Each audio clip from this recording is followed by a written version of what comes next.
Hello my dear students, welcome you again in my class। आज की class है कक्षा 12 के ज्योग्राफी के विद्यार्थियों के लिए।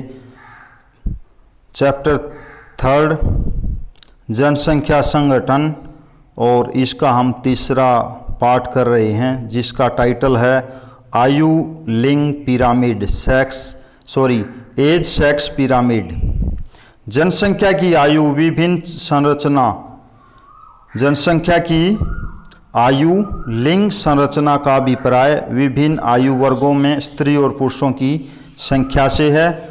आयु लिंग संरचना को दर्शाने के लिए एक विशेष प्रकार के रेखा चित्र को बनाया जाता है जिसका की आकृति पिरामिड से मिलती जुलती है। पिरामिड के प्रत्येक आयु वर्ग में बायां भाग पुरुषों का और दायां भाग स्त्रियों का प्रतिशत दर्शाता है। इसके लिए सामान्यतः 4 वर्ष के अंतराल वाले आयु वर्ग को लिया जाता है। प्रत्येक आयु वर्ग की प्रतिशत जनसंख्या अक्षैतिज दंड द्वारा दर्शाई जाती है।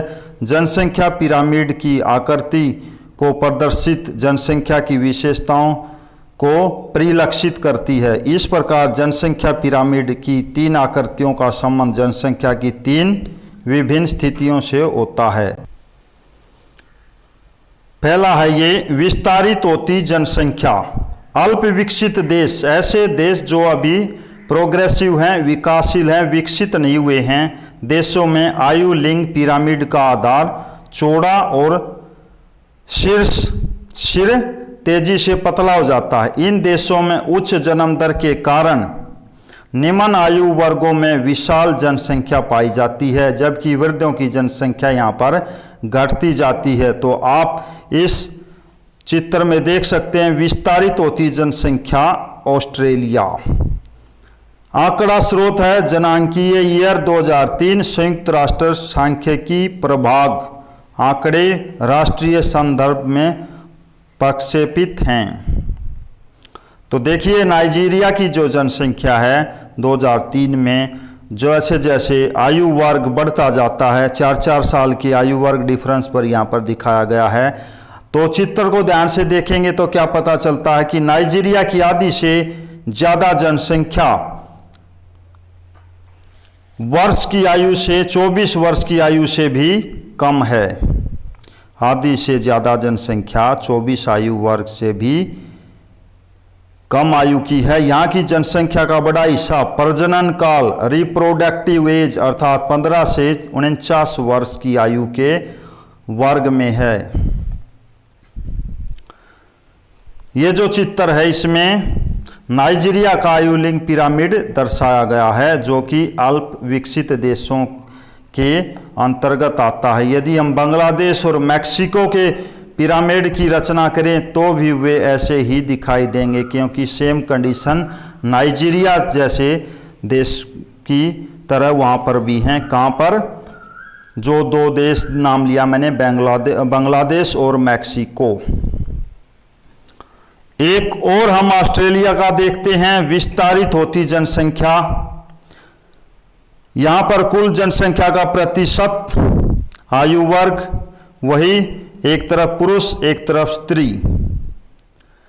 यहाँ पर स्थिर जनसंख्या एक थी विस्तारित होती जनसंख्या, अब नंबर 2 पर है स्थिर जनसंख्या, न बढ़ रही न घट रही। स्थिर जनसंख्या को प्रदर्शित करने वाला आयु लिंग पिरामिड घंटी बैल के आकार का होता है जो ऊपर की ओर सूंड की आकृति का होता जाता है। पिरामिड का पतला आधार दर्शाता है कि बच्चों की संख्या थोड़ी और प्रौढ़ों की संख्या ज़्यादा क्योंकि बीच से यह मोटा है और प्रौढ़ों की संख्या के लगभग बराबर है। जन्म और मृत्यु दर लंबे समय तक लगभग एक समान रहते हैं जिसके परिणाम स्वरूप जनसंख्या स्थिर हो जाती है। यहाँ पर माय डियर स्टूडेंट्स एक बात ध्यान रखने योग्य है कि जन्म और मृत्यु दर लंबे समय तक लगभग एक समान रहते हैं, उतने ही मरते हैं और उतने ही जन्म लेते हैं। तो जनसंख्या स्थिर होती है, स्टेबल हो जाती है, ज़्यादा नहीं बढ़ती। ह्रासमान जनसंख्या, घटती हुई जनसंख्या जनसंख्या के पिरामिड का आधार संकीर्ण और शीर्ष सूंडाकार होता है, मतलब कि ऊपर सूंड की आकृति का हो जाता है। यह निम्न जन्म और मृत्यु दरों को दर्शाता है, मतलब कि जन्म भी कम होते हैं और मृत्यु भी कम होती है। जापान का यहाँ पर आंकड़ा दिखाया गया है। ऑस्ट्रेलिया का जनसंख्या पिरामिड आपने देखा, जो कि जनसंख्या का प्रतिरूपी है। कैसे कि जनसंख्या नीचे भी कम पैदा हो रहे हैं और ऊपर मर भी ज़्यादा रहे हैं।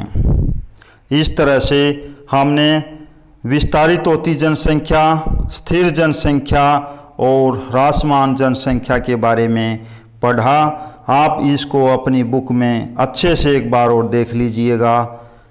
Thank you. आगे हम पढ़ेंगे ग्रामीण नगरीय संगठन, जो कि मैं लाइव बोर्ड पर, वाइट बोर्ड पर करवाऊंगा। Thank you and have a nice day.